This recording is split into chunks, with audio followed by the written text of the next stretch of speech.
विषय चाह की ज्वाला को शांत करने का उपाय क्या है?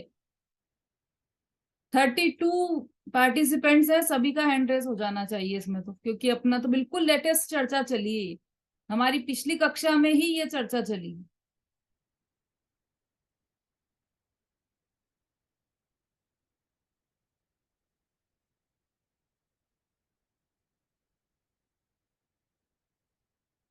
सारिका जी।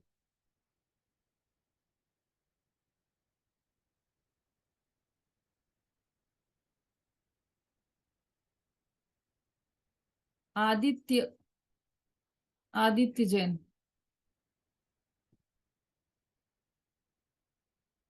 छड़ाला की पंक्तियां याद करेंगे आप तो ही उसका उत्तर आ जाएगा।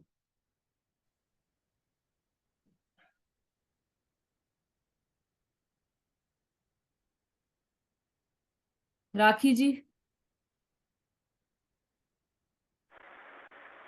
सॉरी दीदी, लास्ट क्लास में मैं थी नहीं। अच्छा, चलिए। लास्ट की ना 4-5 कक्षा में ही ये चर्चा चली हमारी। वीना जी बोली।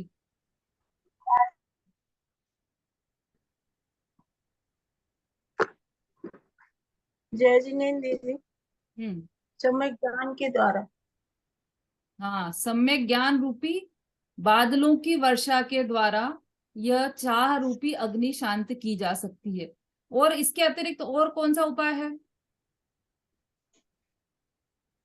एक तो ये हो गया सम्यक ज्ञान के द्वारा, और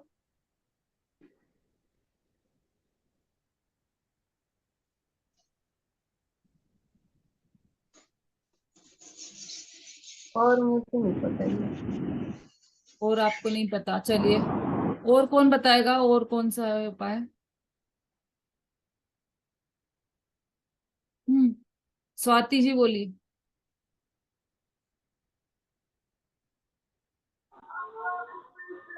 जय जिनेन्द्र दीदी, आवाज कम हाँ। करो।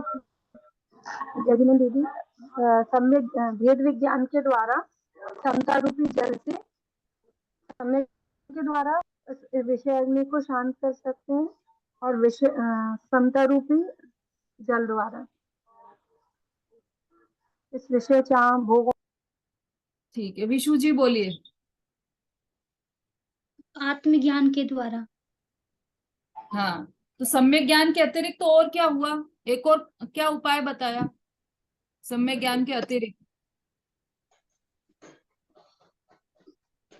आत्मज्ञान। सम्यक ज्ञान और आत्मज्ञान तो एक ही बात है ना। अरे भाई, अगली लाइन में लिखा है ना, तास उपायन आन ज्ञान घन घान बुझावे। आन मतलब अन्य कोई भी उपाय नहीं है, एकमात्र सम्यक ज्ञान ही उपाय है, और कोई भी उपाय नहीं है उसका। कि हम कभी 1 महीने का उपवास कर लें, 1 वर्ष का उपवास कर लें, उससे हमारे विषय की चाह रूपी अग्नि जल जाएगी, तो ऐसा संभव नहीं है। कुछ कुछ भी दूसरा उपचार ही नहीं है उसका। एकमात्र सम्यक ज्ञान से ही विषय चाह रूपी अग्नि शांत हो सकती है। चलिए, अब अपने विषय पर आ जाइए आप सभी। Page number 108, 108। आज से हमारा नया प्रकरण प्रारंभ हो रहा है। छंद नंबर 10 है, लेकिन हमारा अभी पूरा डाइवर्ट हो रहा है। अभी तक हमने सम्यक ज्ञान के भेदों की चर्चा की थी। आज से हमारे सम्यक चारित्र के भेदों की चर्चा, सम्यक चारित्र का स्वरूप क्या है, वह चर्चा आज से हमारी प्रारंभ होने वाली है। प्रकरण पूरी तरह से बदलने वाला है, और ये भी बहुत इंटरेस्टिंग है। सभी ध्यान से सुनिएगा और नोट्स जरूर बनाइएगा। मैंने एक होमवर्क दिया था, किसी को ध्यान है क्या होमवर्क दिया था और कौन करके लाया होमवर्क? अभी तो गैप भी लंबा मिल गया है होमवर्क करने के लिए। अरे वाह, क्या बात है। अर्चना जी। दीदी, पुण्य से मोक्ष की साधना कैसे हो सकती है, यह तो आपका होमवर्क था। हम्म। तो जब तक हम व्यवहार में रहेंगे, मतलब जब तक हम सम्यक दर्शन के लिए पुरुषार्थ करते रहेंगे, तब तक पुण्य हमारा साथ देता रहेगा और हम करते रहेंगे। लेकिन हमें पुण्य भी छोड़ना पड़ेगा आखिर में, तभी हम सिद्ध की प्राप्ति कर सकते हैं। या मोक्ष की प्राप्ति कर सकते हैं। तो पुण्य वहां तक साथ देगा।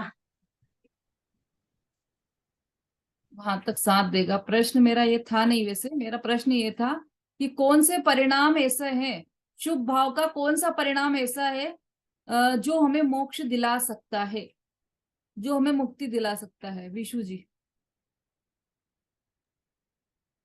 दीदी शुद्ध भाव परिणाम, वीतराग परिणाम से ही हमें मोक्ष की प्राप्ति हो सकती है। भाव 3 प्रकार के बताए थे ना, शुभ, अशुभ और शुद्ध। तो शुद्ध भाव वीतराग परिणाम। प्रश्न मेरा ये था कि ऐसा कौन सा शुभ भाव है, शुभ परिणाम है आपने जिससे बताया मोक्ष प्राप्ति की जा सकती है। इस शुभ भाव से हमें मोक्ष की प्राप्ति हो सकती है, ये था प्रश्न। किस शुभ भाव से? भाव का नाम बताना था शुभ दीदी।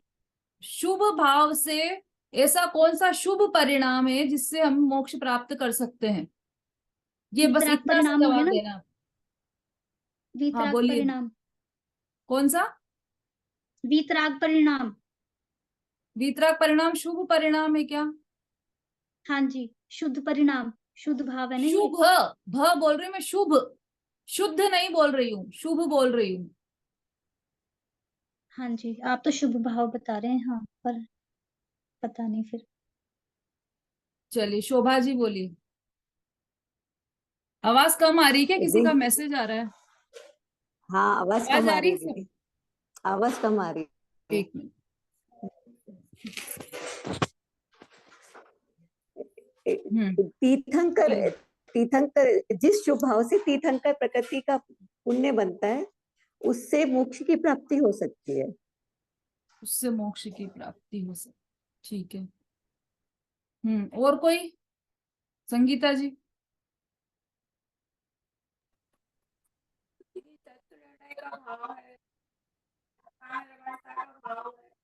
आवाज नहीं आ रही है आपकी।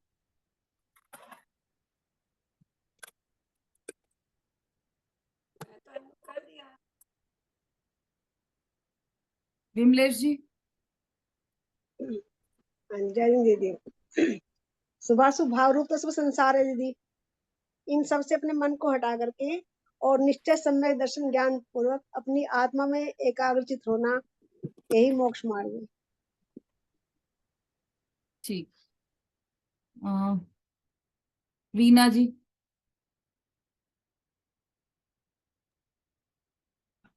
जी शुभ भाव में सभी आ जाएंगे, जैसे 12 भावों का चिंतन, 12 भावना का, 10 धर्म का, 5 पापों का त्याग, भावों से, खाली क्रिया से या धर्म के, भाई हम जैन धर्म में आ गए इसलिए नहीं, मंदिर कसाई और 16 कारण भावना, दिल से सम्यक दर्शन के 8 अंग को धारण करना अपने अंदर, मतलब अच्छे स्वभावों के लिए ये है।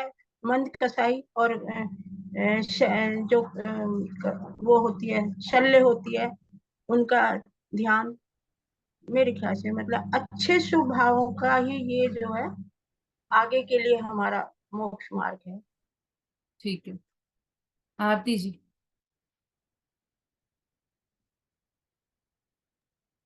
दीदी किसी भी प्रकार के स्वभाव से मोक्ष तो हो ही नहीं सकता है ना। आवाज नहीं आ रही दीदी। मोक्ष होगा तो स्वभाव टूट जाएगा। स्वभावों से तो मोक्ष नहीं होगा, किसी भी प्रकार के स्वभाव से मोक्ष नहीं होगा। ठीक है। संगीता जी बोलिए। आपने ये पूछा था ना कि स्वभाव कौन से हो सकते हैं, यही आवाज बहुत कम आ रही संगीता जी, बहुत आवाज कम आ रही है मुझे तो। रेखा जी बोलिए। मेरी आवाज नहीं आ रही क्या? हाँ अब आ रही है, बोलिए अब आ रही। बोलिए। दीदी भेद विज्ञान, तत्व निर्णय, स्वरूप का चिंतन, ये उसका स्वभाव नहीं है क्या? आप प्रश्न पूछ रहे हैं कि जवाब दे रहे हैं? मैं आपसे मतलब बता रही हूँ कि ये भी उसका स्वभाव हो सकते हैं, मतलब नहीं, ये पूछा नहीं कि कौन सा उत्कृष्ट है और कौन सा निकृष्ट है। सिर्फ प्रश्न ये है कि कौन सा ऐसा शुभ भाव है जिससे मुक्ति प्राप्ति होती है। उस तरह सर जी, तत्व निर्णय ऐसा शुभ भाव है जिससे हम मोक्ष की शुभ भाव प्राप्ति करोगे कर तो सकते हैं। कहाँ जाओगे? शुभ ठीक है, भाव से मोक्ष का होता है। रेखा जी बोलिए। अब देखो दीदी क्या कहती हैं। दीदी कोई भी शुभ भाव से मोक्ष की प्राप्ति नहीं हो सकती है, शुद्ध भाव से मोक्ष की प्राप्ति हो सकती है। ठीक, सरिता जी हो सकती बोलिए। नहीं, होती है। दीदी अशुभ के जैसा शुभ राग को भी छोड़ने का परिणाम ही मोक्ष की प्राप्ति हो। जैसे अशुभ को छोड़ने का परिणाम, शुभ भाव को छोड़ने का परिणाम ही मोक्ष का कारण हो सकता है। अशुभ के साथ शुभ का भी परिणाम, अशुभ भाव को भी छोड़कर उसका परिणाम छोड़कर अपन मोक्ष को प्राप्त कर सकते हैं।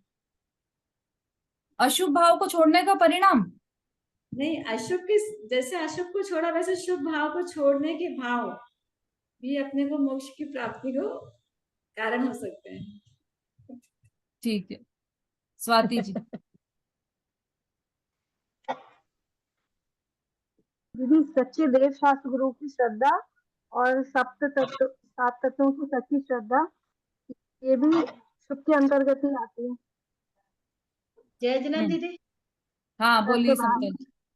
16 कारण भावना भाकर मतलब तीर्थंकर प्रकृति के बंध से मोक्ष की प्राप्ति होती है। ठीक है, हो गया सबके आंसर भी? और भी कोई देना चाहते हैं क्या?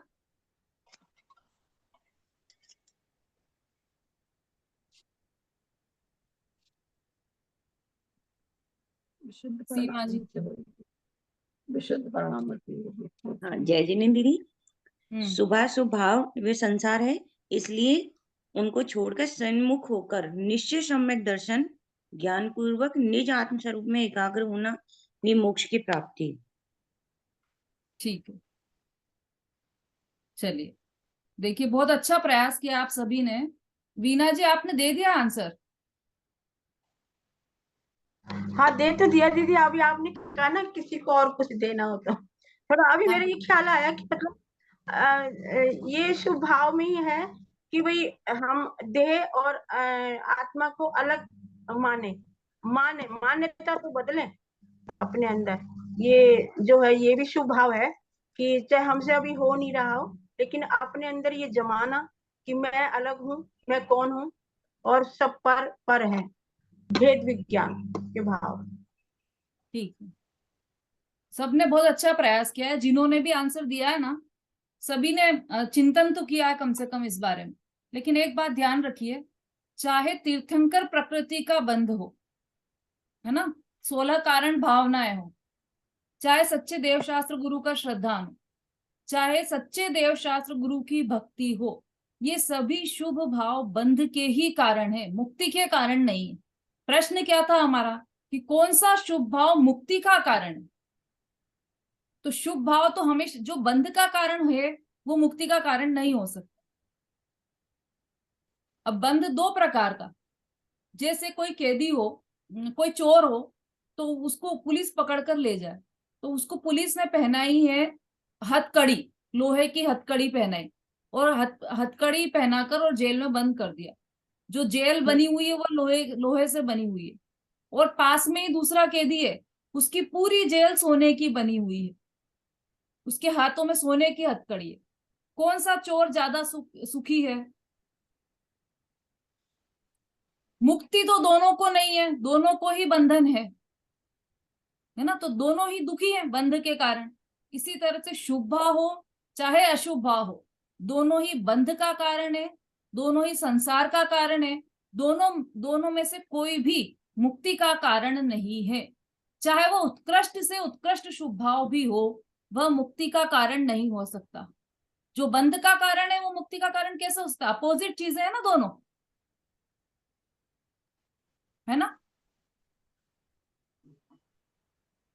तो अपोजिट है तो वो अपोजिट कारण कैसे बन सकती है? यदि हम पानी में नमक डालें तो पानी कितना मीठा हो जाएगा? कि खारा होगा, मीठा नहीं होगा। क्यों? क्योंकि कारण भेद है दोनों में। हमने शक्कर डालेंगे तो मीठा होगा, नमक डालेंगे तो खारा होगा। तो कारण भेद है दोनों में। तो यदि बंध का कारण जो शुभ भाव है वो बंध का कारण है, तो वो मुक्ति का कारण हो नहीं सकता। दोनों के कारण अपोजिट हैं। ठीक है, क्लियर हो गया सबको? कुछ कुछ लोगों ने सही उत्तर देने का प्रयास भी किया था। दीदी लेकिन ये हम बोलते हैं व्यवहार मोक्ष मार्ग कारण है निश्चय मोक्ष मार्ग का, तो इसी हेतु से तो बोलते हैं कि हाँ, अच्छा अभी प्रश्न बोला किया ना, आपने। लेकिन तो कोई जो व्यवहार मोक्ष मार्ग है उसे निमित्त कारण कहा गया है। कहा गया है, वो है नहीं कारण। जैसे हम सीढ़ियों पर चढ़कर जा रहे हैं ऊपर, अब हम 5वीं सीढ़ी पर चढ़े, तो चौथी सीढ़ी मतलब 6ठी सीढ़ी पर जाने के लिए 5वीं सीढ़ी कारण है या नहीं है? तो कुछ लोग तो कहेंगे कि हाँ कारण है, जो स्थूल दृष्टि से देखेंगे वो तो कहेंगे कि 5वीं सीढ़ी ही कारण है 6ठी सीढ़ी पर जाने का। लेकिन जो समझदार लोग हैं वो क्या कहेंगे कि 5वीं सीढ़ी को छोड़ना कारण है 6ठी सीढ़ी पर जाने का। तो अभाव रूप कारण है ना वो। 6ठी सीढ़ी पर जाने के लिए 5वीं सीढ़ी का छोड़ना जरूरी है, तभी तो 6ठी सीढ़ी पर आए आप। ऐसे ही शुभ भाव को जब तक आप नहीं छोड़ेंगे तब तक शुद्ध भाव ग्रहण कैसे करेंगे? तो जो चीज छोड़ने में कारण, मतलब जिस चीज को छोड़कर हम मुक्ति की ओर बढ़ रहे हैं, वो मुक्ति का कारण कैसे हो सकता है? वो मुक्ति का कारण नहीं हो सकता। और जो व्यवहार मोक्ष मार्ग को व्यवहार मोक्ष मार्ग कहा गया है, तो वो कहा गया है नहीं। उसके लिए कितने सारे उदाहरण दिए थे जब हमारी ये बात चली थी तब, कि किसी का घर हो, बहुत सुंदर घर हो, और उसके घर मेहमान आए, तो वो क्या कहेगा कि बहुत ही सुंदर घर बनवाया है साहब आपने। तो वो क्या कहता है कि आपका ही तो है साहब, अरे साहब आपका ही है सब। तो आपका है तो रजिस्ट्री उसके नाम कर दी है क्या घर की, कि नहीं? तो फिर कहा तो उनने यही था कि आपका है। तो वहां पर जिसने कहा है और जिसने सुना है वो दोनों समझ रहे हैं कि व्यवहार की भाषा है, ऐसा कहा गया है, वास्तव में ऐसा है नहीं। वास्तव में तो जिसका घर है उसी का घर है। ऐसे यहाँ पर व्यवहार से मोक्ष शुभ भाव को व्यवहार कारण कहा गया है मोक्ष का। तो किस लिए कहा है कि बाहर में ऐसा दिखाई दे रहा है कि उसके साथ साथ चलने वाला जो शुभ भाव है, जो अंदर में 3 चौकड़ी कषाय का अभाव हुआ है मुनिराज को, उसके साथ में बाहर में क्या है कि बाहर में 28 मूल गुणों का पालन करे। तो बाहर में जो व्यवहार चल रहा है उस व्यवहार को देखकर ऐसा कहा गया है कि व्यवहार मोक्ष का कारण है, कहा गया है, वास्तव में है नहीं। क्योंकि उन्हें मुक्ति में जाना है तो उस व्यवहार को सब पूरा छूटेगा उनका, तब वो मोक्ष जा पाएंगे। और ये व्यवहार उनकी कमजोरी है। जैसे सर्कस में जो ऊपर जो झूला झूलती है ना लड़कियां, झूला इधर से उधर उधर से उधर ऐसे झूला झूलती है लड़कियां। अब नीचे फिर भी जाल बिछाया जाता है। तो जब झूला झूलती लड़कियां तो जाल क्यों बिछाया जाता है कि यदि बाय चांस कोई लड़की गिर गई तो वो कम से कम जमीन पर ना गिरे, जाल पर ही गिरे, बची रहे, है ना। इसलिए जो जोकर होता है ना वो क्या करता है, वो जानबूझकर जाली पर गिरता है, तो सब लोग हंसते हैं कि ये देखो ये गिर गया। यदि वो लड़की जाली पर गिर जाए तो सर्कस फेल हो गया, ऐसा मानते क्या रहे, ये तो गलत गिर गई। तो इसका मतलब मेन मोटिव क्या है, वो वहीं पर झूला झूलना, और वो कमजोरी से गिर गई है, उसकी गलती से गिर गई है, इसलिए जाल लगाया है। तो जाल को बचने का कारण बताया गया है। ऐसे जो शुभ भाव रूप जो शुभ भाव परिणाम आते हैं मुनिराज को, जो शुभ परिणाम आते हैं कब आते हैं कि जब शुद्ध भाव में नहीं टिक पाए, जब उनका उपयोग आत्मा में नहीं लग पाए, तो कमजोरी वश शुभ भाव रूप 28 मूल गुण को पालने के परिणाम आते हैं, ईर्ष्या समिति से चलने के परिणाम आते हैं, सच्चे देवशास्त्र गुरु के प्रति भक्ति के परिणाम आते हैं, छठ आवश्यक के परिणाम आते हैं। तो कमजोरी के रूप में आते हैं, मुख्य धारा नहीं है ये। मुख्य धारा क्या है, मुख्य मोक्ष मार्ग क्या है उनका, निश्चय मोक्ष मार्ग, रत्नत्रय रूप आराधना, अपनी आत्मा में ही लीनता होना, यह है मुक्ति मार्ग। लेकिन उसके साथ साथ जबकि वो उल्टा है, उसको मोक्ष मार्ग कह दिया गया है साथ में चलने वाले व्रत समिति को, जबकि वो तो बिल्कुल भी मोक्ष मार्ग नहीं है, बस कहा गया है उन्हें। स्वाति जी क्लियर हुई ये बात?